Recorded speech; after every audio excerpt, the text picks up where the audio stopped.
여러분 혹시 호박씨 좋아하세요? 저는 호박씨 볶음, 호박씨 강정은 물론이고 호박씨 쿠키, 스프, 빵 등 호박씨를 이용해 만든 다양한 음식을 모두 좋아하는데요. 요거트에도 넣어 먹으면 부드럽고 고소한 맛이 나고 영양 성분이 일품이라 잘 익은 늙은 호박이 많은 가을에 많이들 즐겨 드실 텐데요.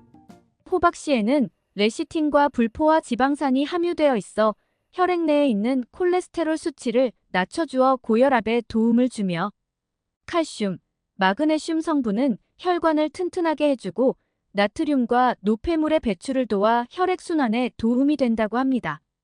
또한 호박씨는 외국에서 영양소가 풍부한 슈퍼푸드로 인정받고 있는 식품이며 최근 우리나라에서도 체내에 축적될 염려가 적은 착한 불포화 지방산이 풍부한 씨앗으로 알려지면서 간식으로 점점 인기가 높아지고 있는 웰빙 식품이랍니다.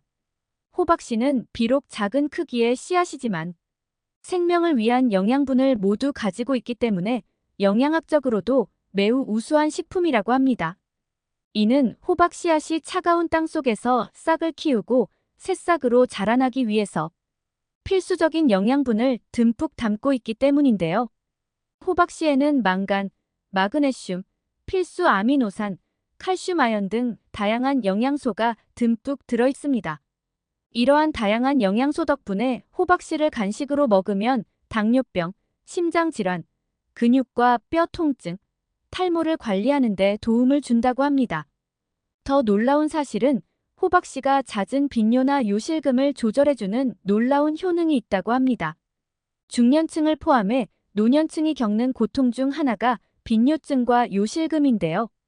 건강보험심사평가원에 따르면 소변량이 적으면서 소변이 자주 마려운 빈뇨증이나 나도 모르게 소변이 흐르는 요실금의 문제로 어려움을 호소하는 사람들이 점점 늘어나고 있는 추세라고 합니다.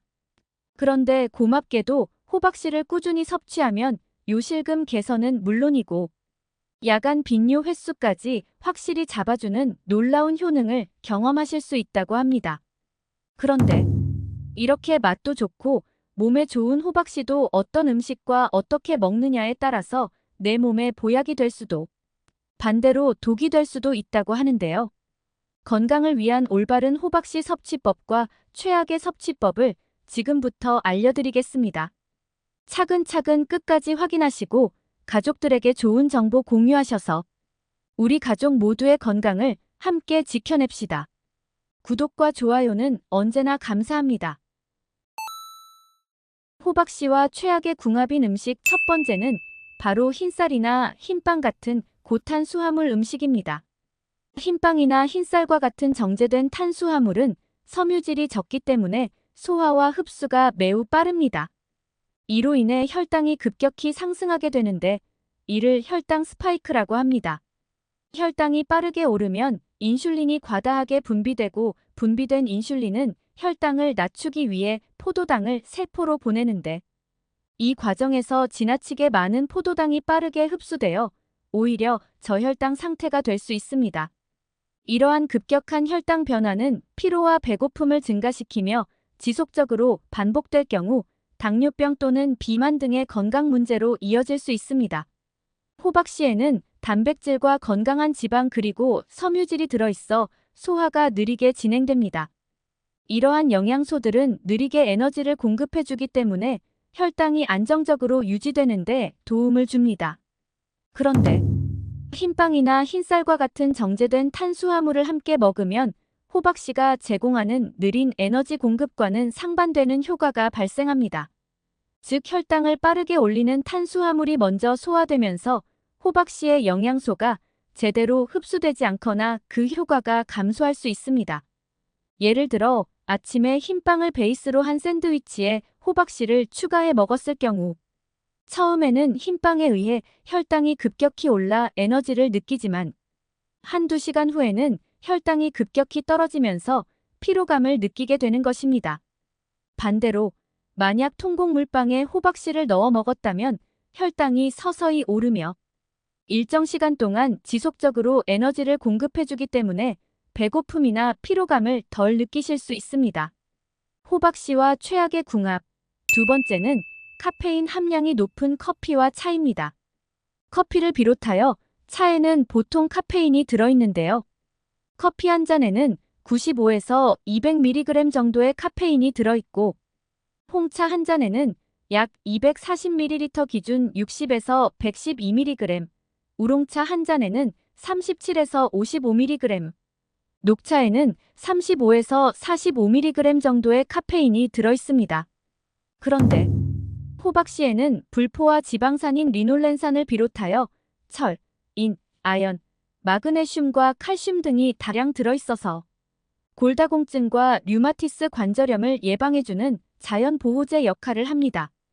그래서 호박씨를 꾸준히 먹으면 뼈 밀도를 증가시켜 뼈를 튼튼하게 해주고 노화로 인한 골다공증을 예방하는데 긍정적인 영향을 줍니다.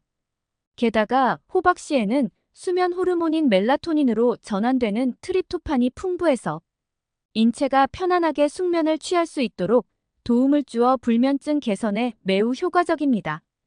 또한 이 성분은 우울증 완화에도 효과가 좋다고 알려져 있습니다. 따라서 밤에 잠을 설치거나 잠에 들기 힘드신 분들은 잠들기 전에 약간의 탄수화물과 함께 호박씨를 드시면 숙면에 큰 도움을 준다고 합니다. 실제로 트립토판을 매일 섭취하면 불면증을 개선시킨다는 연구 결과가 있습니다. 그런데 카페인 함량이 높은 커피나 차는 수면을 방해할 뿐만 아니라 칼슘과 비타민의 흡수를 방해하는 원인이기도 합니다. 따라서 호박씨를 커피나 차와 함께 섭취하는 것은 가급적 피하시는 게 좋습니다.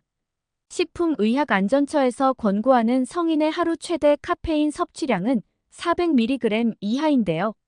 시중에서 판매하는 커피는 제품마다 카페인 함량이 다르겠지만 호박씨와 함께 섭취할 경우 건강을 위해 카페인을 함유하고 있지 않는 차 종류를 선별하여 드시는 것을 권장드립니다. 생강차, 대추차, 페퍼민트, 카모마일과 같은 허브차에는 카페인이 들어있지 않기 때문에 호박씨의 다양한 긍정적인 효능을 유지하며 자유롭게 마실 수 있으니 기억해 주시기 바랍니다. 그렇다면 호박씨와 함께 먹으면 몸에 보약이 되는 음식은 무엇이 있을까요? 호박씨의 올바른 섭취법 첫 번째는 바로 호박씨를 생으로 드시는 것입니다. 호박씨는 생으로 먹을 때 씨앗에 들어있는 영양소를 가장 잘 섭취할 수 있습니다. 특히 호박씨는 우리 몸에 유익한 불포화 지방산인 리놀렌산, 즉 우리에게 익숙한 오메가3와 치매 예방에 좋다고 알려진 레시틴을 풍부하게 함유하고 있습니다. 그런데 이러한 영양 성분들은 우리 몸에서 자연스럽게 만들어지지 않기 때문에 꼭 음식 섭취를 통해 보충되어야 합니다. 특히 두뇌 영양 공급원으로 알려진 레시틴 성분이 부족할 경우 기억력, 판단력, 방향 감각의 감퇴로 인해 치매가 발병될 수도 있습니다.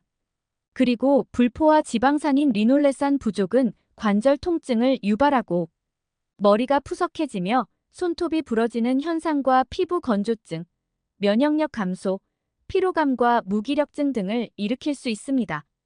이렇게 우리 몸에 유익한 영양 성분은 아쉽게도 열을 가하면 파괴될 수 있다는 단점을 가지고 있는데요. 호박씨의 리놀렌산과 레시틴은 혈관 내 콜레스테롤이 쌓이는 것을 막아주고 혈액의 흐름을 원활하게 해줌으로써 동맥 경화를 예방해주기도 합니다. 또 간의 해독 기능을 좋게 하며 그 안에 지방이 축적되는 것을 막아주기 때문에 간 건강에 매우 유익한 역할을 해줍니다. 이러한 이유에서 호박씨는 생으로 드시는 것이 가장 좋다고 합니다. 호박씨를 생으로 드실 때는 보관 중에 곰팡이 독소가 발생하지 않았는지 잘 살피는 것이 중요합니다. 신선하고 냄새가 나지 않으며 곰팡이가 피지 않는 호박을 섭취해야 장에 더욱 유익하기 때문입니다. 혹시 생으로 드시기 어려우면 프라이팬에 살짝 볶아서 드시거나 아니면 오븐에서 약 170도 정도의 낮은 온도로 살짝 구워서 드셔도 좋습니다. 판매되고 있는 호박씨를 구매하려고 하신다면 농약이나 유해 물질에 오염되지 않은 유기농 호박씨를 추천드립니다. 구입하신 호박씨는 간식 또는 각종 샐러드에 뿌려 드시면 맛과 영양을 모두 챙기실 수 있습니다. 다만 호박씨는 100g당 열량이 566칼로리로 고칼로리 식품에 포함됩니다. 따라서 너무 많은 양을 한 번에 먹게 되면 비만의 원인이 될 수 있고 복통과 소화불량 그리고 설사를 유발할 수도 있으니 반드시 주의가 필요합니다. 특히 다이어트 하시는 분들의 경우 호박씨는 오히려 역효과를 낼 수 있으니 섭취를 피하시는 것이 좋습니다. 또 호박씨에는 칼륨 성분이 풍부한데요. 호박씨 100g당 칼륨 함량은 730mg 정도가 함유되어 있어 신장 기능이 약하신 분들도 주의가 필요합니다. 호박씨 하루 적정량은 한 줌 정도입니다. 개수로는 약 150에서 180개 정도이고 양으로는 25g에서 30g 정도라고 하니 섭취 시 참고하시기 바랍니다. 호박씨와 궁합이 좋은 음식 두 번째는 바로 블루베리나 딸기 같은 베리류 과일입니다. 베리류 과일은 강력한 항산화제인 안토시아닌과 비타민 C를 풍부하게 함유하고 있습니다. 이 항산화제들은 우리 몸의 세포를 손상시키는 활성산소를 중화시켜 염증을 줄이고 심혈관 건강을 개선하는 데 도움을 줍니다. 호박씨에는 비타민 E가 들어있어 역시 강력한 항산화 효과를 발휘하는데요. 비타민 E는 세포막을 보호하고 피부와 눈 건강을 유지하는 데 중요한 역할을 합니다. 베리류 과일과 호박씨를 함께 섭취하면 두 항산화 성분이 시너지 효과를 발휘하여 세포 보호와 노화 방지에 더욱 도움을 받을 수 있습니다. 베리류에 들어있는 비타민 C는 콜라겐 생성을 촉진해 피부 탄력을 유지하는 데 중요한데요. 콜라겐은 피부를 탄력 있고 건강하게 유지하는 데 필수적인 단백질입니다.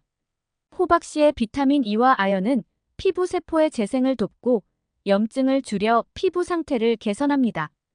따라서 두 식품을 함께 섭취하면 피부 노화 방지와 피부 건강 유지에 좋은 효과를 볼 수 있겠습니다. 호박씨와 궁합이 좋은 음식 세 번째는 우유와 요거트입니다. 우유는 칼슘과 단백질이 풍부한 식품으로 뼈와 근육 강화에 도움이 되는 음식인데요. 그러나 칼슘은 우리 몸에 흡수되는 양이 의외로 적다고 합니다. 일반적으로 체내에는 25% 정도만 흡수되고 나머지는 몸 밖으로 배출된다는 것입니다. 따라서 칼슘의 흡수율을 높이기 위해서는 마그네슘과 함께 섭취하는 것이 매우 중요합니다. 다행히 호박씨에는 100g당 마그네슘 함량이 530mg이나 함유돼 있어서 우유와 호박씨를 함께 섭취하면 체내 칼슘 흡수율을 높여 뼈와 근육 건강을 챙길 수 있을 뿐 아니라 신경 안정 효과가 있는 마그네슘은 뇌와 신경을 튼튼하게 해주기 때문에 시너지 효과는 배가 된다고 합니다. 호박씨는 입안 가득 넣어 먹으면 아삭아삭 씹는 맛이 일품입니다. 하지만 만약 생으로 먹기에 다소 밋밋하다고 느껴지신다면 호박씨를 끓인 물에 넣어 호박씨 차로 만들어 먹어도 좋습니다. 이는 당뇨병 혈당 수치를 낮추고 침이나 체액 분비를 촉진시켜줍니다. 이외에도 호박씨를 믹서기에 곱게 가루로 갈아서 우유에 타서 드시면 시너지 효과를 극대화시킬 수 있습니다. 요거트는 유산균이 풍부하지만 단점이 하나 있는데요. 그건 바로 섬유질이 부족하다는 것입니다. 따라서 유산균을 드실 때는 반드시 유산균의 먹이가 되는 섬유질을 같이 먹어야 유산균 효과를 제대로 볼 수 있습니다. 호박씨는 섬유질이 풍부한 음식입니다. 그래서 요거트와 호박씨를 함께 드시면 호박씨는 유산균의 먹이가 되는 프리바이오틱스의 역할을 하게 됩니다. 이로 인해 유산균이 더 활발하게 대사작용을 할 수 있게 되는 것이죠. 게다가 요거트와 호박씨에는 설탕이 들어있지 않기 때문에 혈당 조절과 콜레스테롤 관리, 그리고 뼈 건강을 다스리는 데 있어서 큰 시너지 효과를 낼 수 있다고 합니다. 그러니 앞으로는 꼭 함께 챙겨 드시길 권장드리겠습니다. 여러분은 혹시 소고기 좋아하시나요? 저는 닭고기, 돼지고기도 좋아하지만 고소한 소고기를 참 좋아하는데요. 특별한 날 먹는 한우부터 달달하고 짭조름한 맛이 일품인 소불고기까지 외국인들도 좋아하는 소고기는 예로부터 우리 몸의 기운을 되살려주는 보양식으로 많이 먹어왔습니다. 소고기는 우리 몸에 필요한 성분을 보완해준다고 하여 허리가 아프면 소의 허리뼈를, 다리가 아프면 소의 다리뼈를 푹 고아서 먹었습니다. 불고기를 쌈 채소와 함께 먹으면 그 맛의 조화가 굉장해서 처음 먹어보는 외국인은 물론이고 남녀노소 가리지 않고 좋아하는 음식으로 손꼽히고 있습니다. 소고기는 우리 몸에 꼭 필요한 동물성 단백질인 필수 아미노산 함량이 매우 높은 완전 단백질 식품인데요. 각종 비타민은 물론 칼슘, 아연, 셀레늄 등 다양한 영양소가 골고루 함유되어 있어서 우리 건강에 큰 도움을 주는 고마운 음식입니다.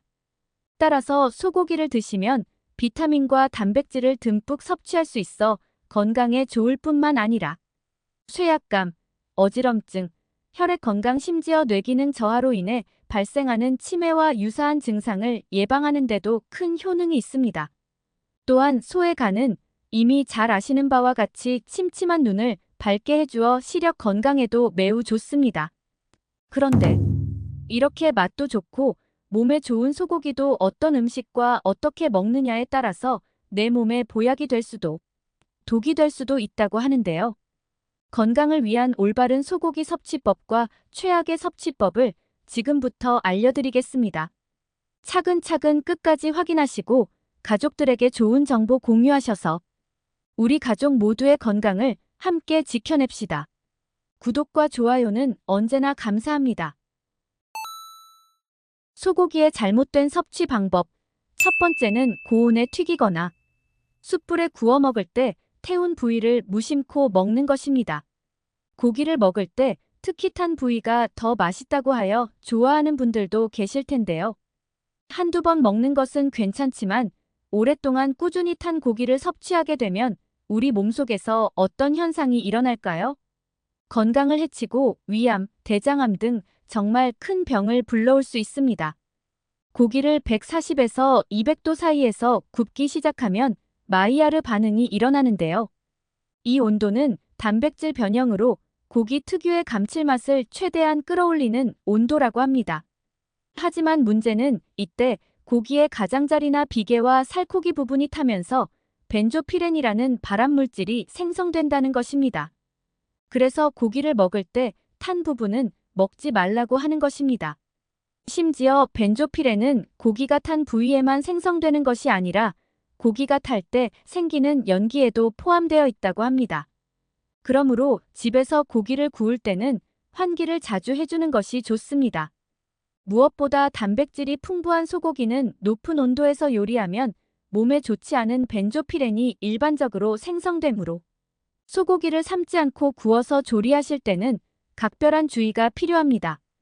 특히 오랫동안 많은 양의 벤조피렌에 노출되면 적혈구가 파괴되어 빈혈이 생기고 면역력이 저하될 수 있으며 심하면 생식 독성이 발생할 수 있는 위험이 증가합니다.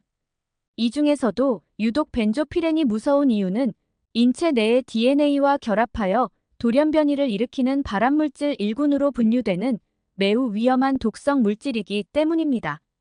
따라서 식품의약품안전처에서는 양파나 마늘과 같은 황화합물이 들어있는 향신료나 또는 적포도주와 녹차의 카테킨 등의 항산화제를 첨가하여 함께 조리하면 벤조피렌 생성 억제에 도움이 된다고 합니다.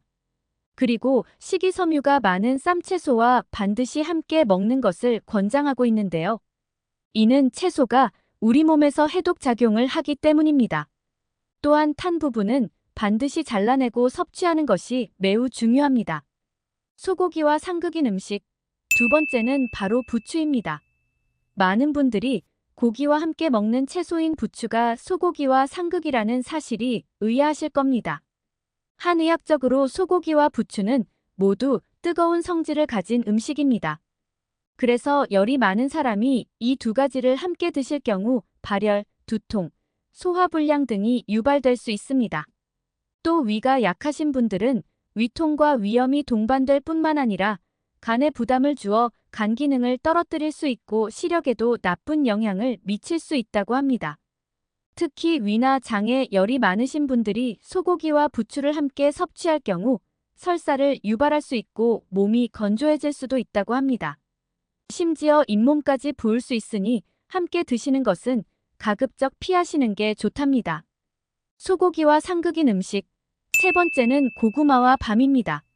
소고기와 함께 저녁을 드신 후 후식으로 고구마나 밤을 드시는 분들 있으시죠? 한방에서는 소고기와 고구마 그리고 소고기와 밤을 서로 상극인 식품으로 간주하고 있습니다. 소고기와 고구마, 소고기와 밤은 소화에 필요한 위산의 농도가 각각 다를 뿐만 아니라 소화작용이 서로 맞지 않기 때문에 서로가 가지고 있는 좋은 영양분이 체내에 흡수되는 것을 방해하여 소화가 잘 안 되고 속이 더부룩해지기 쉽습니다.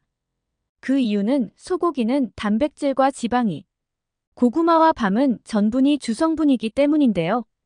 따라서 위에서 머무는 시간이 길어지면 위에 부담을 주고 복통과 설사 그리고 소화불량을 일으킬 수 있습니다. 최근 육류 섭취는 심장질환과 각종 성인병을 유발하고 대장암을 발생시키는 위험 요인이라는 점이 부각되면서 고기를 당장 끊어야 한다는 목소리가 적지 않은데요. 그런데 육식의 가장 큰 단점은 지방 과다 섭취와 조리 방법에 있는 것이지 고기 자체에 문제가 있다고 볼 수는 없다고 합니다. 건강을 위한 바람직한 영양소 섭취 비율은 탄수화물이 55에서 60%, 지방은 15에서 20%, 단백질은 20에서 25% 정도입니다. 하지만 공유가 주식인 우리나라에서는 탄수화물과 지방은 과다 섭취하고 육류 등의 단백질 섭취량은 높지 않다고 합니다. 하지만 고기를 더욱 챙겨 먹어야 하는 중요한 이유는 단백질이 우리 몸에서 만들어지지 않기 때문인데요. 특히 나이가 들수록 신체 활동량이 줄어들고 근육도 자연스럽게 감소하게 됩니다. 그런데 근육량이 감소하게 되면 뼈를 단단히 받쳐주지 못해 골절 위험과 관절염 위험은 커지고 신체 균형 장애와 낙상 위험도가 2배 이상 높아진다는 것입니다. 그리고 근육이 줄어들면 근육의 에너지원인 포도당이 몸에 계속 쌓이는데요. 때문에 당뇨병이 생길 수 있고 칼로리 소비가 줄어들어서 혈액에 지방이 쌓이고 결국 심혈관 질환 위험률이 증가하게 됩니다. 따라서 건강한 삶을 위해서는 양질의 단백질을 적절히 균형 있게 섭취하는 것이 필수적입니다. 물론 콩이나 시금치 그리고 브로콜리, 유제품 등에도 단백질과 철분 등의 영양소가 풍부하게 들어있습니다. 하지만 소고기에 비해 체내 흡수율이 낮아 대부분 몸 밖으로 배출됩니다. 또한 식물성 단백질에는 필수 아미노산 일종이 빠져 있는데 아미노산이 하나라도 없으면 나머지 아미노산을 효과적으로 사용할 수 없게 됩니다. 그러므로 육류 섭취를 무작정 제한하기보다는 적정량의 육류를 섭취하는 것이 건강을 위해서 더 좋을 수 있습니다. 그러니 건강한 육식을 위해서는 지방 함량이 낮은 살코기 위주로 드시는 것이 중요하며 수육처럼 삶거나 쪄서 섭취하는 것이 장수와 건강을 위해 지켜야 하는 필수 식습관이 되겠습니다. 그렇다면 소고기와 함께 드시면 몸에 보약이 되는 최고 음식은 무엇이 있을까요? 소고기와 궁합이 좋은 음식. 첫 번째는 레드 와인입니다. 소고기와 와인을 함께 섭취하면 입맛을 돋워줄 뿐만 아니라 소화액이 분비되어 소화를 도와줍니다. 와인에는 쓴맛과 떫은 맛을 주는 탄닌과 카테킨 등으로 구성된 폴리페놀이라는 성분이 다량 함유되어 있는데요. 바로 이 폴리페놀은 세포의 노화와 손상을 초래하는 체내의 활성산소를 제거해주는 항산화제 역할을 합니다. 또 혈관 속에서 피가 응고되는 혈전을 억제해주는 역할을 하여 동맥경화와 심장병의 위험을 예방해줍니다. 그래서 히포크라테스는 와인에 물과 향유를 섞어서 두통, 소화장애, 신경통, 해열작용 등 질병 치료에 사용하기도 했다고 합니다. 이런 이유에서 오래전부터 서양에서는 레드 와인이 건강에 좋은 술이라고 불리우기도 했지요. 소고기와 와인을 함께 드시면 입속에 남아있는 고기의 단백질은 와인의 탄닌 성분이 잡아주고 와인의 떫은 맛은 줄어든다고 합니다. 그래서 맛과 향을 풍부하게 즐길 수 있을 뿐만 아니라 건강에도 좋으므로 소고기와 레드 와인은 서로 궁합이 좋은 음식이 되겠습니다. 소고기와 궁합이 좋은 음식. 두 번째는 깻잎입니다. 소고기는 부위에 따라 다소 차이가 있지만 비타민 A, 비타민 C 성분이 많이 부족한 단점이 있는데요. 이때 깻잎과 함께 드시면 깻잎에 함유된 풍부한 비타민 A, 비타민 C가 소고기에 부족한 영양분을 보충해주면 소고기의 콜레스테롤 증가를 예방해주기 때문에 최고의 궁합이 될 수 있습니다. 동의보감에 따르면 깻잎은 속을 고르고 편안하게 하는 효과가 있으며 위장을 튼튼하게 해줍니다. 게다가 깻잎은 한국인들이 가장 많이 걸리는 위암세포의 성장을 억제하는 효능이 있으며 심지어 시금치보다 철분이 2배나 많이 들어있어서 깻잎을 30g 정도만 먹어도 하루에 필요한 철분 섭취량을 모두 충족할 수 있습니다. 또 비타민C도 12mg 정도 함유되어 있는데요. 이는 사과 3개와 비슷한 함량에 가깝습니다. 소고기도 영양학적으로 많은 철분을 함유하고 있어서 비열이 심하거나 소화 흡수 기능이 약한 분들에게 도움이 되는 음식으로 추천되고 있습니다. 따라서 소고기와 깻잎이 만나면 이 두 음식에 함유된 다양한 영양 성분의 흡수가 극대화되어서 건강에 좋은 시너지 효과를 기대할 수 있답니다. 그러니 앞으로 소고기를 드실 때는 깻잎 및 다양한 쌈채소를 꼭 곁들여서 함께 드시기 바랍니다. 마지막 3번째로 소고기와 궁합이 좋은 음식은 바로 무입니다. 소고기를 국거리로 이용할 때 가장 많이 만드는 음식이 바로 소고기 뭇국인데요. 이렇게 국거리로 소고기와 무를 조리하면 인체의 흡수율을 높일 수 있습니다. 무에는 비타민 A, B 그리고 C와 함께 미네랄이 골고루 들어있는데요. 이는 추운 겨울에 우리 몸에 부족해지기 쉬운 영양소를 보충해주고 신진대사를 활성화하는 데 효과적입니다. 특히 무는 많은 단백질과 지방을 분해하는 효소를 가지고 있어서 예로부터 천연 소화제로 사용될 만큼 소화를 돕고 장 기능을 원활하게 해주는 효능이 있습니다. 또 무에는 식이섬유가 많이 들어있어서 콜레스테롤의 흡수를 억제하고 장을 활발하게 움직이게 하여 변비에도 도움을 줍니다. 게다가 무에 들어있는 시니그린 성분은 관절을 원활하게 하여 골다공증 예방에도 탁월하며 가래를 삭게 하고 기침 증상을 완화하는 효과가 있습니다. 따라서 소고기와 무가 만나면 서로의 영양을 보완해주는 효과를 볼 수 있으며 각각의 영양분이 체내에서 최대한 많이 흡수되도록 도와주기 때문에 최고의 궁합이라고 할 수 있겠습니다. 심지어 겨울에 먹는 무는 겨울 산삼으로 불릴 정도로 영양이 만점인 채소이기에 소고기 드실 때 잊지 마시고 무를 꼭 함께 챙겨 드시길 권장드립니다. 지금까지 소고기를 드실 때 주의해야 할 점과 어떠한 방법으로 섭취해야 몸에 보약이 되는지에 대해 함께 알아보았습니다. 마지막으로 정리하자면 우선 소고기를 드실 때 태운 부위는 가급적 피하시는 것이 좋습니다. 그리고 부추, 고구마 그리고 밤과 함께 드시는 것은 건강에 안 좋은 영향을 끼칠 수 있으니 주의가 필요합니다. 소고기는 와인, 깻잎 그리고 무와 함께 드시면 그 맛과 영양소가 2배가 되어 시너지 효과를 챙겨가실 수 있습니다.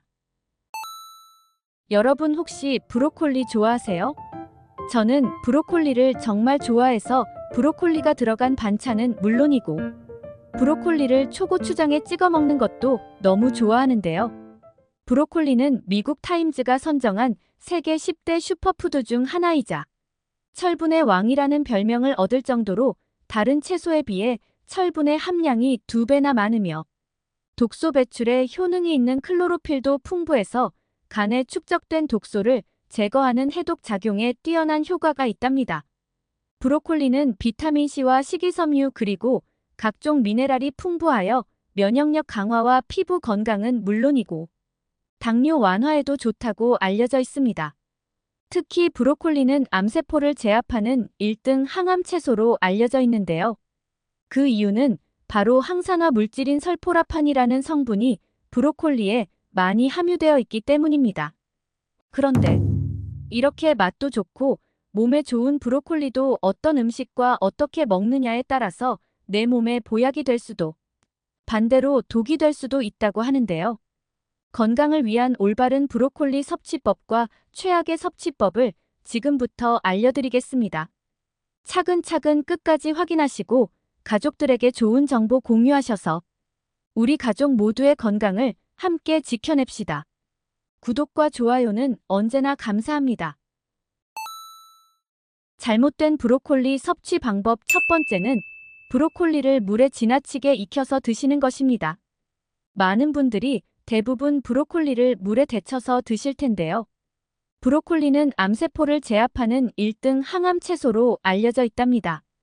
그 이유는 바로 항산화 물질인 설포라판이라는 아주 독특한 성분이 브로콜리에 함유되어 있기 때문인데요.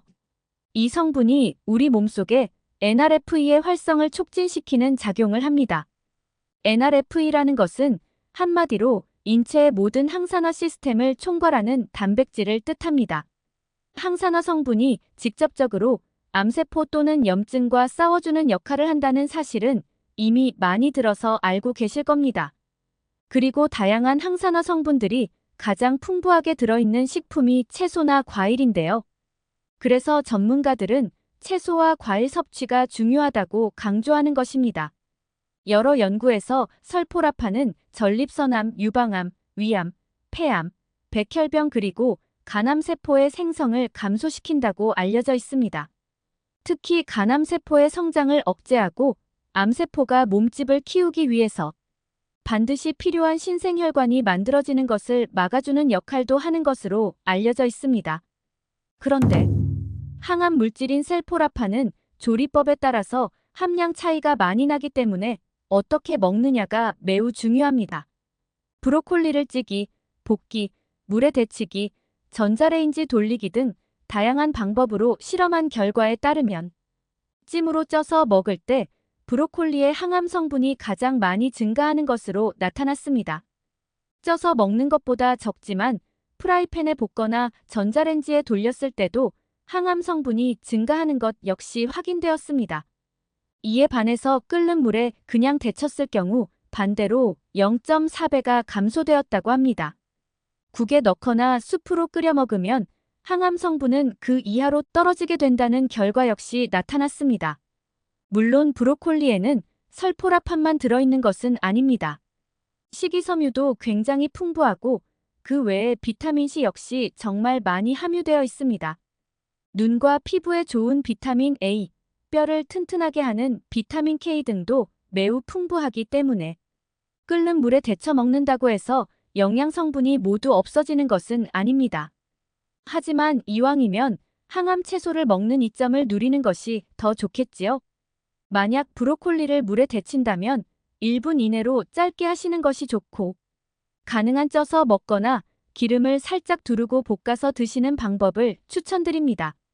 그렇다면 브로콜리가 가지고 있는 좋은 효능 중에서도 특히 항암 효과를 제대로 보려면 어떻게 먹는 것이 좋을까요? 여러분이 마트에서 구입하신 브로콜리에는 설포라판이 없다는 사실 알고 계셨나요? 구입하신 브로콜리 안에는 설포라판이 되기 전 상태인 글루코라파닌이라는 성분으로 존재하다가 미로시나아제라는 효소에 의해서 설포라판으로 바뀌게 되는 것입니다. 이는 세포벽에 의해서 효소가 분리되어 있기 때문인데요. 그럼 어떻게 하면 좋을까요? 브로콜리를 잘라주면 됩니다. 브로콜리를 자르면 세포벽이 깨지게 되는데 이때 설포라판으로 합성되는 것입니다. 이러한 원리로 브로콜리의 설포라판 성분을 3배가량 늘려서 섭취하는 방법도 있는데요. 브로콜리를 잘라서 1시간 반 정도 그냥 방치하면 양이 점점 많아지면서 항산화 성분이 3배로 증가하게 됩니다. 그래서 브로콜리는 먹기 직전에 자르는 것보다는 미리 잘라서 손질해 두는 것이 좋습니다. 브로콜리와 상극인 음식 두 번째는 바로 초고추장입니다. 많은 분들이 브로콜리를 초고추장에 찍어 드실 텐데요. 그런데 브로콜리와 초고추장은 궁합이 그리 좋은 음식이 아니랍니다. 브로콜리에는 최고의 항산화 물질인 베타카로틴이 가득해서 우리 몸의 면역력을 강화하고 혈당 조절을 도와줍니다. 그래서 브로콜리는 당뇨 환자에게 좋은 채소이기도 하지요. 브로콜리 자체의 당지수는 15로 매우 낮은 수준이기 때문에 마음 놓고 드셔도 될 정도인데요. 당뇨 환자의 식후 혈당을 떨어뜨리려면 밥 먹기 전에 브로콜리 몇 조각을 먼저 먹고 식사를 하시면 도움이 될 수 있습니다. 브로콜리와 함께 즐겨 먹는 초고추장은 식초, 설탕, 마늘, 참깨 등을 추가하여 만든 양념인데요.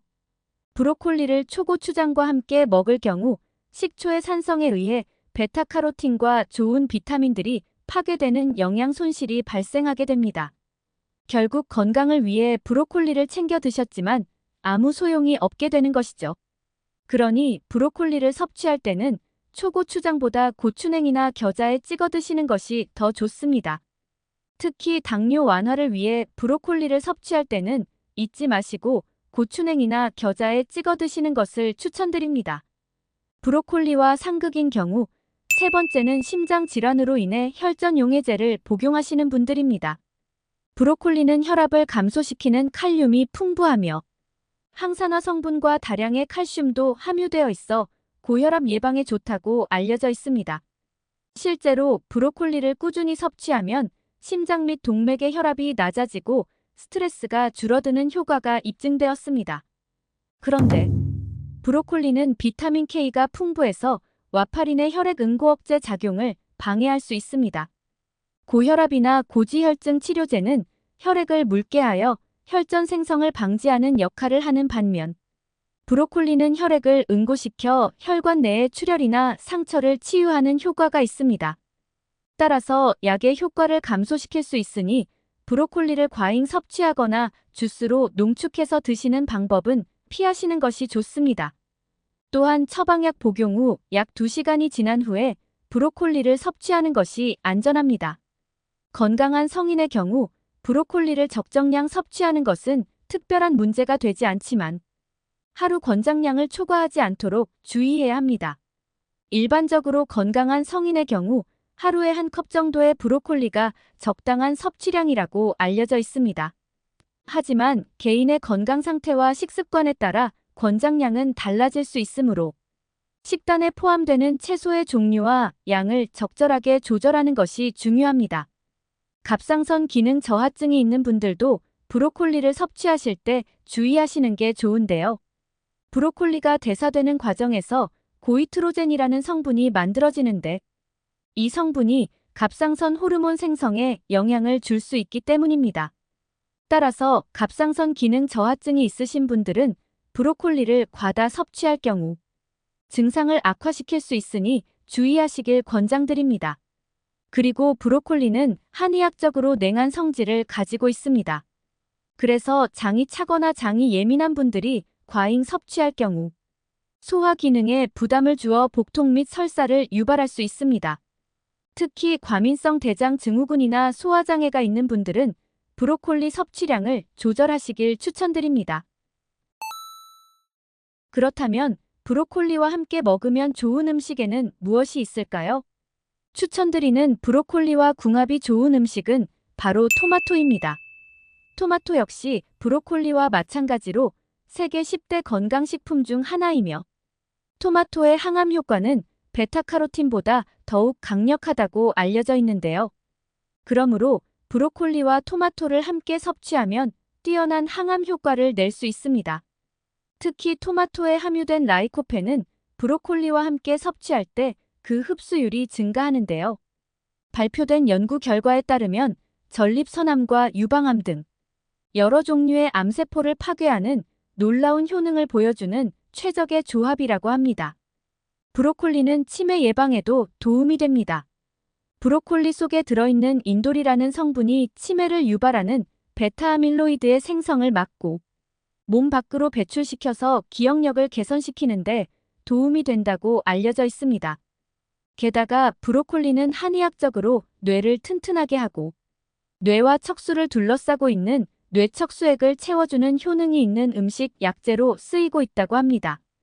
토마토에 함유된 칼슘, 철분, 비타민 B 등도 두뇌 활동을 좋게 하며 혈행을 조절하는 데 필수적인 영양 성분이 골고루 들어있어서 치매 예방을 위해 더없이 좋은 영양 보물 창고가 아닐 수 없습니다.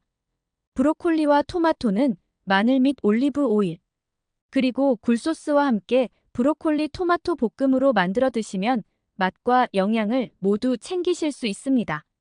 오늘 내용을 다시 한번 정리하면 먼저 브로콜리는 끓는 물에 지나치게 익혀서 드시는 것보다 되도록 쪄서 먹거나 기름을 살짝 두르고 볶아서 드시면 항암 효과를 극대화하실 수 있습니다. 또한 브로콜리는 초고추장 대신 고추냉이나 겨자와 함께 먹는 것이 당뇨 완화를 위한 좋은 섭취 방법이 되겠습니다.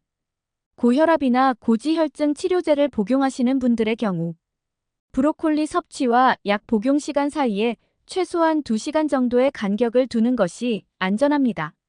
브로콜리는 토마토와 함께 드시는 것이 맛과 영양분을 모두 챙길 수 있는 방법이며 동시에 항암 효과를 극대화시키는 방법이 되겠습니다. 여러분 혹시 완두콩 좋아하세요? 저는 완두콩을 정말 좋아해서 완두콩이 들어간 음식이라면 가리지 않고 정말 잘 먹는데요. 콩은 식재료 중 가장 완벽한 식재료로 손꼽힙니다. 콩 중에서도 식이섬유 함유량이 독보적인 완두콩은 달달하니 맛이 좋고 색도 예뻐 동서를 막론하고 가장 인기 있는 콩입니다. 완두콩 밥이나 스프, 완두콩 앙금으로 자주 먹기도 하고 예로부터 한방에서는 속이 더부룩하고 울렁거리는 소화불량과 기력 회복을 위한 보약으로 완두콩 죽을 처방하기도 했답니다. 식재료로는 물론이고 약용으로도 최고인데 요즘 완두콩의 놀라운 치매 예방 효과가 알려지면서 더욱 선풍적인 인기를 끌고 있습니다. 그런데 이렇게 맛도 좋고 몸에 좋은 완두콩도 어떤 음식과 어떻게 먹느냐에 따라서 내 몸에 보약이 될 수도 반대로 독이 될 수도 있다고 하는데요. 건강을 위한 올바른 완두콩 섭취법과 최악의 섭취법을 지금부터 알려드리겠습니다. 차근차근 끝까지 확인하시고 가족들에게 좋은 정보 공유하셔서 우리 가족 모두의 건강을 함께 지켜냅시다. 구독과 좋아요는 언제나 감사합니다. 완두콩과 최악인 음식 첫 번째는 현미입니다. 많은 분들이 당뇨 예방 식단으로 완두콩 현미밥을 챙겨 드실 텐데요. 혈당 관리 측면에서는 좋지만 소화에는 그리 좋지 않은 궁합입니다. 일단 완두콩은 다른 콩들에 비해 단백질 함량이 낮지만 전분의 함량은 높아서 단맛이 매우 강한 편입니다. 전분하면 혈당을 올릴 것 같지만 정제된 설탕과 달리 완두콩의 전분은 인체에 흡수되는 속도가 매우 느린데 그 이유는 바로 완두콩의 식이섬유 때문입니다. 완두콩은 콩 중에서도 식이섬유가 많기로 유명한데요.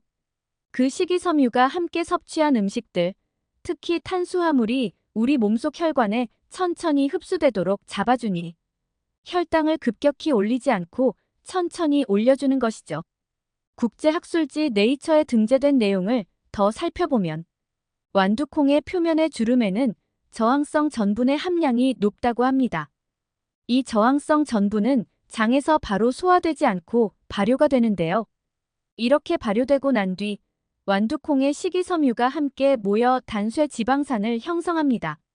놀랍게도 이 단쇄 지방산이 혈당을 조절하는 인슐린 생성세포의 기능 자체를 향상시켜줍니다. 따라서 우리 몸의 세포들이 스스로 혈당 조절을 잘하게 되니 당뇨를 위한 최고의 식단이 되는 것입니다. 그런데 안타깝게도 완두콩을 현미와 함께 드시면 이 놀라운 효과를 챙길 수 없습니다. 특히 소화가 어려워지면서 완두콩 속 저항성 전분의 효율이 뚝 떨어지게 됩니다. 그 이유는 바로 어떤 식이섬유가 완두콩과 현미 각각에 들어있는지에 달려 있습니다. 식이섬유는 물에 녹는지 아닌지에 따라 두 가지 종류가 있는데요. 첫 번째는 장운동을 촉진해서 쾌변을 돕는 불용성 식이섬유. 두 번째는 콜레스테롤 수치와 인슐린 분비를 조절하는 수용성 식이섬유가 있습니다. 그런데 완두콩과 현미에는 둘 다 모두 불용성 식이섬유가 있습니다. 현미밥을 드시고 나서 속이 더부룩하니 답답하셨던 분들 계시지요? 그건 포만감이 아니라 소화 불량일 확률이 높습니다. 장에서 오랫동안 소화되지 않다 보니 혈당도 많이 안 올라가고 현미의 미네랄, 필수 아미노산의 구성이 건강에 좋을 수는 있지만 문제는 둘 다 소화가 되지 않는 식이섬유이다 보니 소화불량과 얹힌 듯한 불편함을 계속 갖게 되는 것이죠. 나이가 들면서 위장이 약해지니 소화가 잘 되도록 부드러운 음식을 드시는 것도 중요하지만 특히 두 종류의 식이섬유를 골고루 챙겨 드시는 것이 더 핵심입니다. 그러니 불용성 식이섬유인 현미와 완두콩을 함께 드시기보다는 꼭 수용성 식이섬유를 함께 드시는 걸 권장드립니다. 여기서 추천드리는 완두콩과 최고의 궁합 첫 번째 음식은 김과 미역, 다시마 같은 해조류입니다. 앞서 완두콩이 불용성 식이섬유라고 말씀드렸는데요. 그런데도 불구하고 자체적으로 혈당 상승을 막아주는 효능이 있습니다. 그런데 이런 완두콩을 당뇨 예방에 효능이 좋은 수용성 식이섬유와 함께 드시면 각종 영양소의 흡수율을 올릴 수 있고 위에서 12지장으로 이동하는 속도를 늦춰주는 것이죠. 심지어 그 과정에서 혈관 속 지방 덩어리와 찌꺼기 같은 콜레스테롤을 제거하기도 하는데요. 특히 완두콩과 해조류가 최고의 궁합인 이유는 바로 서로의 단점을 완벽하게 보완하기 때문입니다. 최근에 콩이 건강에는 좋지만 너무 많이 먹게 되면 오히려 부작용을 일으킨다는 사실이 알려졌습니다. 바로 콩 속의 식물 독소와 과도하게 높은 사포닌 함량 때문입니다. 이 사포닌은 잘 드시면 항암 효과를 얻을 수 있지만 너무 많이 섭취할 경우 몸속의 요오드를 몸 밖으로 배출해버립니다. 따라서 요오드와 함께 드시면 몸속의 미네랄 함량을 완벽히 보충해주는데요. 바로 김과 미역, 다시다 같은 해조류를 완두콩과 함께 드시면 되는 것입니다. 해조류를 너무 많이 먹으면 오히려 갑상선에 좋지 않을 수 있지만 완두콩과 함께 드시면 전혀 걱정이 없답니다. 놀랍게도 완두콩이 요오드의 완벽한 체내 균형을 맞춰주고 반대로 해조류가 콩의 사포닌 양을 적절히 조절해주는 것입니다. 따라서 앞으로는 완두콩밥에 김을 싸서 드시거나 완두콩밥과 미역국을 함께 드시길 추천드립니다. 그리고 또 한 가지, 완두콩밥을 지으실 때 말린 다시마 한 조각을 함께 넣어주시면 최고의 효능을 얻으실 수 있습니다. 완두콩과 최악의 궁합인 음식 두 번째는 바로 설탕입니다. 완두콩 하면 연두빛 예쁜 색깔의 달달한 앙금이 가장 먼저 떠오르시지 않나요? 하지만 좋은 맛과는 다르게 완두콩과 설탕은 좋은 궁합이 아닙니다. 일단 설탕이 건강에 좋지 않다는 것은 모두 잘 알고 계시지요? 정제된 흰 설탕이 혈당을 확 올리고 인슐린 저항성이 높아져 버리니 만성염증과 암 그리고 치매의 주범이 될 수 있는 것이죠. 그런데 왜 특히 완두콩과 설탕을 함께 드시면 안 된다고 말씀드리는 것일까요? 바로 앞서 잠깐 소개드렸던 완두콩 안의 사포닌 때문입니다. 홍삼과 인삼에 많이 들어있는 기적의 항암 성분 사포닌은 완두콩에도 들어있습니다. 완두콩에 가득한 사포닌이 암세포의 증식을 막고 염증의 원인이 되는 활성산소를 없애주는 것이죠. 이렇게 건강에 좋은 완두콩을 설탕과 함께 드시면 설탕이 사포닌 성분을 모두 파괴합니다. 따라서 건강을 위해 완두콩을 아무리 챙겨 드셔도 아무런 효과를 볼 수 없게 되는 것이죠. 그러니 완두콩을 설탕 가득 넣은 달달한 앙금으로 드시기보다는 완두콩 자체의 천연 단맛으로 즐기시길 권장드립니다. 그리고 사포닌은 특히 완두콩 껍질에 많으니 꼭 껍질까지 꼭꼭 씹어 드시길 바랍니다. 완두콩과 최고의 궁합인 음식 두 번째는 바로 계란입니다. 최근 완두콩의 치매 예방 효과가 전 세계의 주목을 받고 있는데 바로 계란과의 궁합이 그 비결입니다. 일단 완두콩에는 훌륭한 콩 단백질은 물론이고 레시틴이라는 성분이 들어있습니다. 이 레시틴은 두뇌가 노화하고 깜빡깜빡하는 건망증을 만드는 과산화 지질의 생성 자체를 막아줍니다. 따라서 치매가 생기는 원인 자체를 없애주는 것이죠. 또 완두콩에는 신기하게도 오메가3가 들어있는데요. 그냥 들어있는 것이 아니라 뇌로 바로 흡수되는 형태로 저장되어 있으니 기억력과 집중력을 높여주는데 최고입니다. 게다가 더 놀라운 것은 완두콩에는 기적의 성분인 콜린이 들어있다는 것인데요. 계란 노른자에 들어있는 바로 그 뇌 건강 비타민 콜린이 완두콩 속에도 가득하다는 것입니다. 이 콜린은 세포의 막을 구성하고 치매 원인 물질을 없애주는 레시틴의 생성을 도와줍니다. 또한 뇌의 신경세포가 서로 잘 대화할 수 있도록 신경 손상까지 치료해주는데요. 안타깝게도 이콜리는 몸에서 너무 적은 양이 합성되기에 꼭 따로 식품으로 챙겨 드셔야 하는 것입니다. 그럼 영양제로 드셔야 할까요? 아닙니다. 바로 완두콩과 계란을 함께 드시면 됩니다. 완두콩 속에는 이콜린의 뇌 건강 효능을 극대화시켜주는 비타민 B까지 가득 들어있으니 더더욱 좋은 것이죠. 앞으로는 완두콩 밥에 계란말이나 계란 후라이 또는 계란국을 함께 드시면 좋고, 완두콩을 넣고 오믈렛을 해서 드시는 것을 추천드립니다. 완두콩과 최악의 궁합 세 번째는 바로 신장이 약하거나 통풍이 있으신 분들입니다. 완두콩이 혈압을 낮추고 혈당까지 조절해주니 신장 건강에 좋다고 알고 계실 텐데요. 맞습니다. 콩팥. 신장은 혈액을 걸러 불필요한 노폐물을 몸 밖으로 배출하는 우리 몸의 여과장치 역할을 합니다. 완두콩이 우리 몸속의 노폐물과 나트륨을 배출하고 이미 혈관을 깨끗하게 하니 결과적으로 신장의 기능을 강화합니다. 실제 연구 결과 완두콩에서 추출한 단백질은 혈압을 20% 낮춰주고 신장의 기능을 최대 30%까지 향상시킨다는 연구가 있습니다. 게다가 완두콩에는 항산화로 유명한 카로틴 성분이 풍부한데요. 세포의 노화를 막아주고 세포막을 튼튼하게 해주니 노화를 방지해주기까지 합니다. 따라서 약해지고 노화된 우리 장기의 세포를 튼튼하고 탱탱하게 만들어주는 것이죠. 이렇게 훌륭한 완두콩도 이미 신장이 약한 분들, 특히 통풍이 있는 분들께는 위험할 수 있습니다. 완두콩에도 딱 하나의 단점이 있는데요. 바로 통풍이 있는 분들에게 가장 위험한 퓨린이 들어있다는 것입니다. 게다가 생 완두콩에는 청산 배당체라는 식물 독소가 들어있는데요. 따라서 지나치게 섭취하면 오히려 장내가스를 만들어 복통과 소화장애, 그리고 신장에 지나친 자극을 유발하기도 합니다. 그렇다면 완두콩을 걱정 없이 섭취하는 방법에는 무엇이 있을까요? 완두콩을 익혀서 드시면 청산과 퓨린 걱정 없이 드실 수 있습니다. 또한 이미 통풍이 있는 분들도 하루 권장 섭취량 40g, 약 종이컵 1컵 이하로 드시면 안전하게 완두콩의 건강 효능을 챙겨 드실 수 있습니다. 완두콩과 최고의 궁합인 음식, 마지막 세 번째는 바로 우유입니다. 완두콩과 우유를 함께 갈아서 두유로 드셔도 좋고 스프로 함께 드셔도 정말 좋은데요.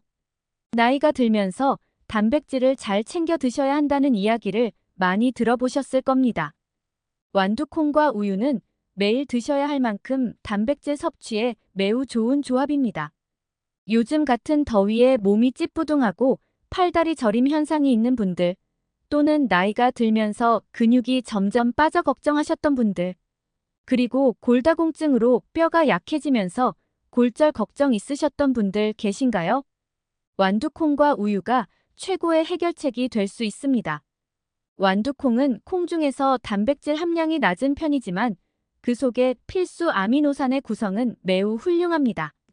그뿐만 아니라 비타민 A, B, C, 칼슘, 철분까지 들어있으니 완두콩은 그 자체만으로도 최고의 종합 영양제인 것이죠. 앞서 소개해드린 것처럼 완두콩 속의 비타민 B1은 두뇌 활동에 활기를 불어넣어주고 비타민 B5는 면역력 증진에 최고입니다. 심지어 완두콩 속 비타민 C는 항산화 효과, 비타민 A에는 침침한 눈을 맑게 해주는 효과까지 있습니다. 완두콩은 작지만 알찬 건강 효능이 정말 꽉 차 있습니다. 완두콩의 단백질을 자세히 살펴보자면 아미노산의 구성이 참 신기한데요. 그중 라이신은 함께 드시는 음식의 칼슘 흡수율을 극대화시켜주는 효능이 있습니다. 그래서 완두콩을 우유와 함께 드셔야 합니다. 완전식품 우유는 칼슘이 정말 많이 들어있지만 흡수율이 떨어진다는 단점이 있는데요. 완두콩을 함께 드시면 우유에 가득한 칼슘을 하나도 놓치지 않고 우리 몸속에 오롯이 흡수할 수 있는 것입니다.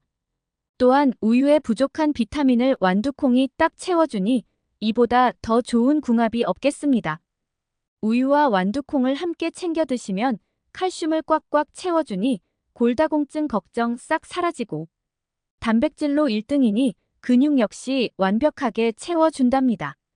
그리고 혈관 속 염증까지 싹 해결해주니 관절염, 신경통증에도 최고의 음식 궁합이 아닐 수 없겠습니다.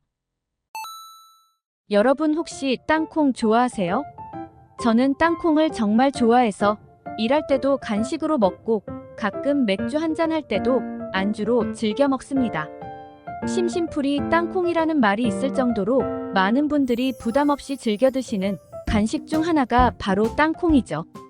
특유의 아삭한 식감과 씹으면 씹을수록 입안의 고소함이 한가득 퍼지는 땅콩. 요즘에는 땅콩이 가진 놀라운 효능이 밝혀지면서 이제는 귀한 몸이 되고 있는데요. 땅콩에 많이 함유된 불포화 지방산인 올레인산과 리놀산이라는 성분은 동맥경화증과 같은 심혈관계 질환의 원인이 되는 나쁜 콜레스테롤을 낮춰주고 비타민 E는 강력한 항산화 작용을 통해 노화를 촉진하는 활성산소를 억제하며 특히 땅콩 속껍질의 특유의 떫은 맛을 내는 레스베라트롤이라는 성분은 혈관을 확장시켜 혈류를 촉진하고 혈소판 응집을 억제해 심혈관계 질환의 위험을 낮추는 효과가 있습니다. 그런데 이렇게 맛도 좋고 몸에 좋은 땅콩도 어떤 음식과 어떻게 먹느냐에 따라서 내 몸에 보약이 될 수도 반대로 독이 될 수도 있다고 하는데요. 건강을 위한 올바른 땅콩 섭취법과 최악의 섭취법을 지금부터 알려드리겠습니다. 차근차근 끝까지 확인하시고 가족들에게 좋은 정보 공유하셔서 우리 가족 모두의 건강을 함께 지켜냅시다. 구독과 좋아요는 언제나 감사합니다. 땅콩이 독이 되는 경우 첫 번째는 볶아서 먹는 것입니다. 생땅콩을 물에 삶아 먹거나 조림으로 만들어서 밥 반찬으로도 많이 드시지만 그 중에서도 땅콩 하면 당연히 볶음 땅콩을 가장 많이 드실 텐데요. 하지만 이 볶음 땅콩이 자칫 우리 몸에 치명적인 부작용을 일으킬 수 있다고 합니다. 땅콩의 고소한 풍미를 높이기 위해서 또는 간편하게 섭취하기 위해 땅콩을 높은 온도에서 볶는 경우가 많은데요. 그러나 땅콩처럼 탄수화물이나 단백질이 많은 식품을 120도 이상의 고온에서 조리하게 되면 열에 의해 화학 반응을 일으켜 당독소라고 불리는 최종 당화산물이라는 물질이 발생하게 됩니다.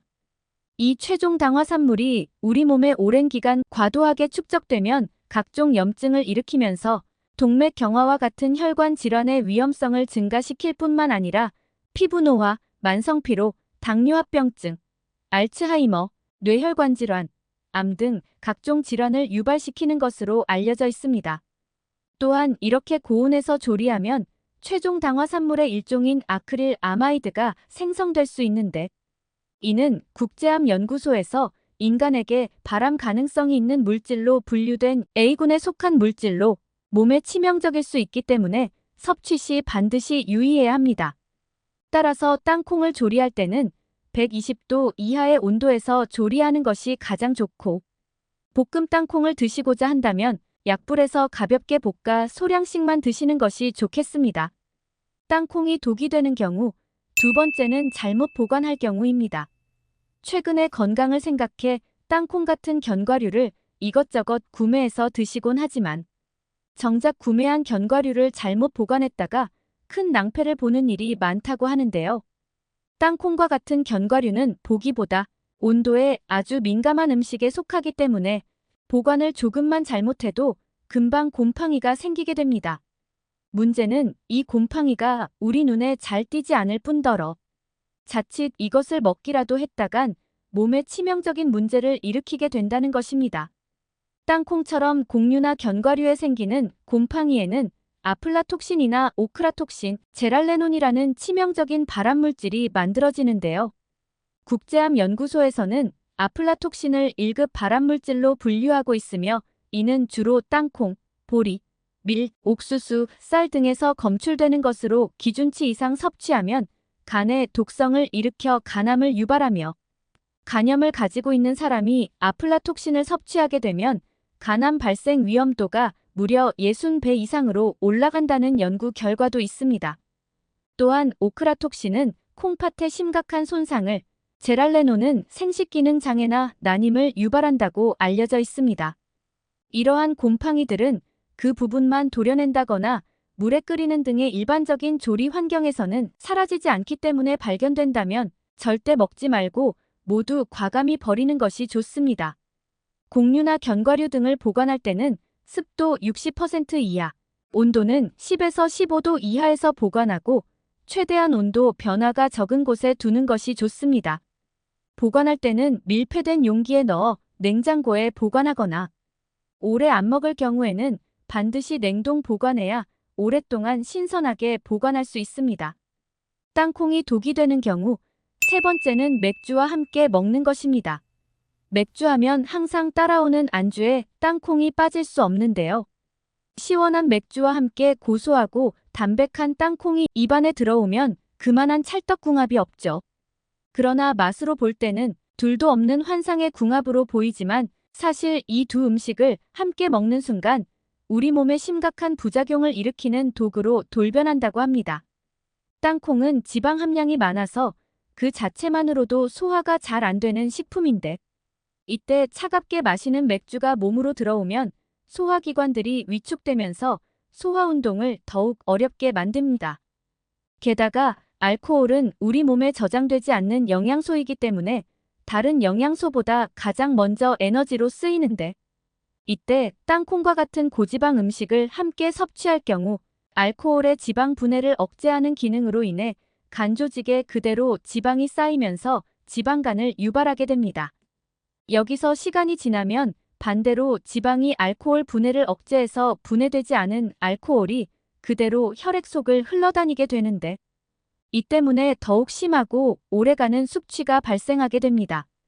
따라서 술은 되도록 자제하되 꼭 마시겠다는 분들은 지방량이 높은 음식과 함께 먹는 것은 반드시 피하는 것이 좋겠습니다.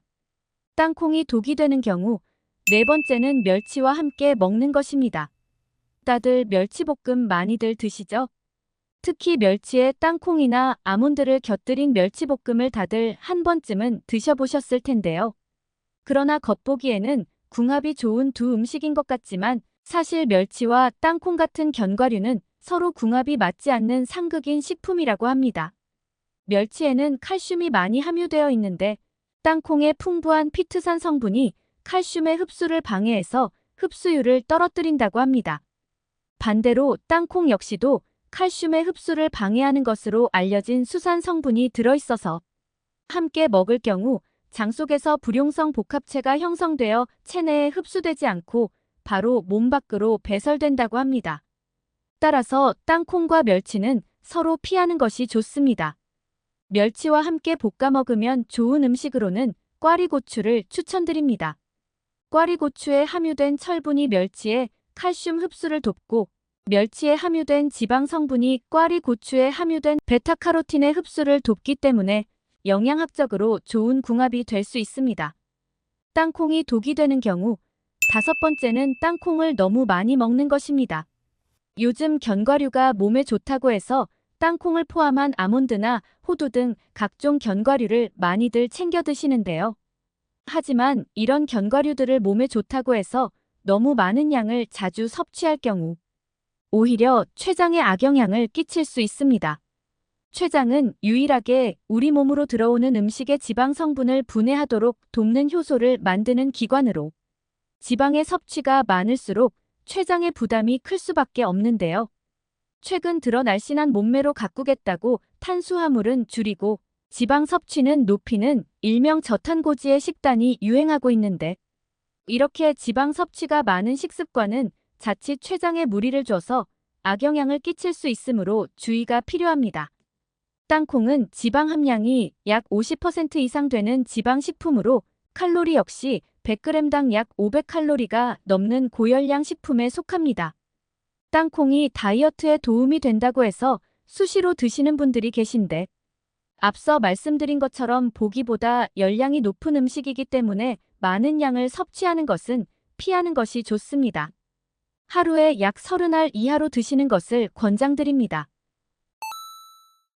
그렇다면 이와 반대로 땅콩을 건강하게 섭취하는 방법들은 어떤 것이 있을까요? 땅콩을 건강하게 섭취하는 방법. 첫 번째는 계란과 함께 드시는 것입니다. 땅콩에는 나이아신이라는 성분이 풍부하게 함유되어 있는데요. 나이아신 성분은 비타민 B3라고도 불리는 성분으로 나쁜 콜레스테롤은 줄이고 좋은 콜레스테롤은 높여 심혈관 건강에 도움을 주며 관절염 완화, 뇌기능 개선, 세포신호 전달 등 신체 전반적인 기능을 유지하는 데 중요한 역할을 하는 영양소입니다. 하지만 이렇게 몸에 좋은 나이아신 성분에도 한 가지 단점이 있는데 그것은 바로 몸에 잘 흡수가 되지 않아 신체 이용률이 떨어진다는 것입니다. 이때 이를 보완해주는 성분이 바로 계란에 풍부하게 함유된 비타민 B12인데 비타민 B12가 부족하면 나이아신을 섭취하더라도 소변으로 금방 빠져나갈 수 있으므로 충분히 섭취하는 것이 좋습니다. 특히 계란 중에서도 흰자보다 노른자에 비타민 B12가 많이 들어있으니 꼭 땅콩과 함께 드셔보시기 바랍니다. 땅콩을 건강하게 섭취하는 방법. 두 번째는 오징어와 함께 드시는 것입니다. 쫄깃한 식감이 일품인 오징어는 고단백 저지방 식품으로 타우린 성분이 풍부해서 피로 해소에 좋고 무엇보다 간 기능을 향상시키는 효과가 있어서 숙취 해소에도 좋은 음식입니다. 하지만 오징어의 단점을 한 가지 꼽으라면 바로 콜레스테롤 함량이 높다는 것인데요. 크게 걱정할 정도는 아니지만 혈관 질환이 있는 분이라면 주의가 필요한데 이때 땅콩을 함께 곁들여 먹으면 땅콩 속에 함유된 불포화 지방산이 콜레스테롤이 몸 안에 쌓이는 것을 막아주기 때문에 땅콩은 오징어의 단점을 보완해주는 최고의 음식이 되겠습니다. 오늘은 호박씨의 올바른 섭취법에 대해 알아봤습니다. 정보가 도움되셨다면 주변의 소중한 분들에게 영상을 공유해주세요. 구독과 좋아요도 부탁드릴게요. 구독과 좋아요는 새마을 정보에게 언제나 큰 힘이 됩니다. 다음에 더 유익한 영상으로 찾아오겠습니다. 새마을 정보는 언제나 구독자 여러분이 건강하시길 진심으로 기원합니다. 건강하고 행복하세요.